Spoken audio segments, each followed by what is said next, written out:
Okay, so today's video comes in as a request from Solon Farm. I'm not sure if that's exactly how you say it, but it's SOLN Farm. He had asked to do a walk around and talk a little bit about our John Deere 3020 tractor. And he had shared a little bit of his farming history on his 3020 tractor. This is our tractor. You've seen it in a couple of the videos. It has a loader on it, and right now it is in its work clothes. We've been using it all winter long feeding cows, so it is dirty. And this spring here, once the weather finally warms up, we will get it cleaned up after we're done going in and out of the barnyard. Ours is a 1964 model. That's the first year that they were in production. It's a row crop tractor. They made many variants of these tractors. They made standards, orchards, utilities, and some other specialty ones. And this one here is a gas model. They also made diesel and LP gas. They had some different variants of back tires and different things like that, and there was narrow fronts. This one is a synchro range. I'll get up on the seat and show you kind of how that is and go over a little bit of that up there. They also made a power shift one. So our loader is a Allied loader. It's a number 660. I really like this loader. It's nice how it comes back to the back here. So you can see it's a full frame mount up front, and then it comes back clear to the rear end and bolts on back there with U-bolts. Most of them, like your John Deere 148s, come up here and bolt onto the back where the engine mounts are, which there's nothing wrong with that. I just like how it goes clear back to the rear end. There's other loaders are fine. I just seem to like this one that much more. So up on the seat, or in the operator station, you have your control for your remote outlets, which some of these could have dual remotes. Ours does not, so you see this cover over it. And then you have your 3-point lift arm control, which is this one. And then over here is your synchro range transmission. So you can see you got the synchro ranges. You got tack, coolant temp, fuel level.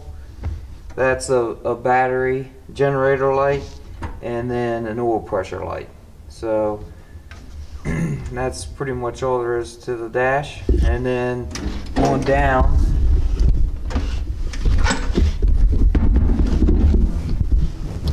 you have your control for your lights, and you have, there's the choke. So then our loader controls are mounted here on the fender, and it depended on how they were or how they mounted them. This one's just looks like a homemade mount, more or less. I think the 148s maybe came up and there was like an arm off of them, and it was like right up here in front of the fender. So now at the back of the tractor, here's your remote hydraulics. And then if you did have the dual remotes where I showed you, ours didn't have the handle, it would have came out over here. And then of course your 3-point arms, and your top link. These have to where you can switch out from 1000 shaft to 540 shaft, and then of course your drawbar. These tractors, I believe, if I remember the horsepower correctly, it was 70 horsepower at the PTO and 57 at the drawbar. But right now we have the 3-point bale spear on. Like I said, we've been using the tractor all winter to feed cows.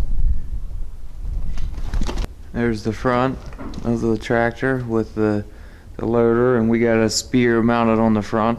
We do also have a bucket for on it. Most of the time we do just leave the spear on, because whether winter or summer, this is our main loader tractor, or actually it's our only loader tractor, so it is our main loader tractor, and we feed the cows all winter with it, and then in the summer when we're baling hay, we use it to get the bales out of the field and get them put in the rows for winter. So it pretty much stays on all year long. We do every once in a while put the loader on, or the loader bucket on, just to do something special or something like that, but we got the skid loader, so most of the time we just use that.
We have had this tractor for a good while now. I don't remember exactly when we bought it, but it's been over 10 years. And kind of a funny story about it, when we bought it, it was at the top of the mountain, and at the time we had lived basically at the bottom of the mountain. And when we bought it, well, we looked at it and we couldn't get it to start and anything, so anyway we decided to buy it anyway. So we tinkered with it, and it was in the middle of winter and it was freezing. And couldn't get it running. Then we came back another day, finally got it running, and I bundled up. I had my Carhartts on, and long johns, and a hat, and gloves.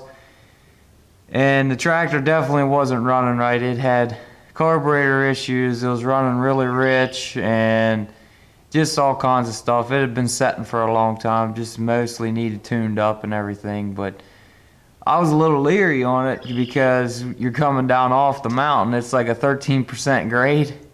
It's like 13 miles long is how far it's going, so I was a little leery, so I went kind of slow. Normally, like now, I'd probably go in probably 6th gear, I'd say, if there wasn't anything behind me, like a wagon or anything like that. But I think I went in like 3rd, which is pretty slow, and we started down off the mountain, came down off, made it the whole way down, and then after you get down to where we used to live, it was up a pretty steep hill.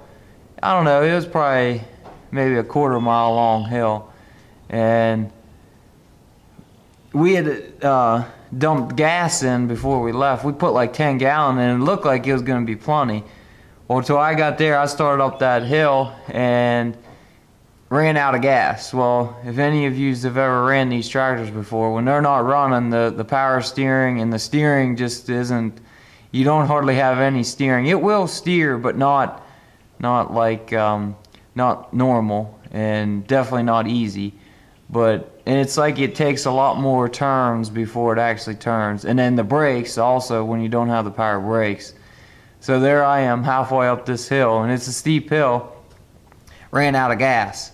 So I'm in the middle of the road, so I start backing up easy as I can, coming back down off until I got it stopped and I got it off the road, but I was a little farther off the road than what I wanted, and they were following me down the whole way, and when we got close to the house, they went ahead up, and then they were waiting on me. Well, and I didn't want to, since I wasn't familiar with the tractor, I didn't want to just put it in park and leave it set there, because you don't know what it could be. So they're waiting on me, and finally they're like, they might want to come check. So then it didn't want to start, and then we did eventually get it jump started and everything. But kind of a little funny story behind bringing this tractor home. Okay, so that's going to be it to today's video. This again was a request from Solon Farm, if I'm saying that correctly, and I want to thank you for being a subscriber, and I also want to thank you for the video request.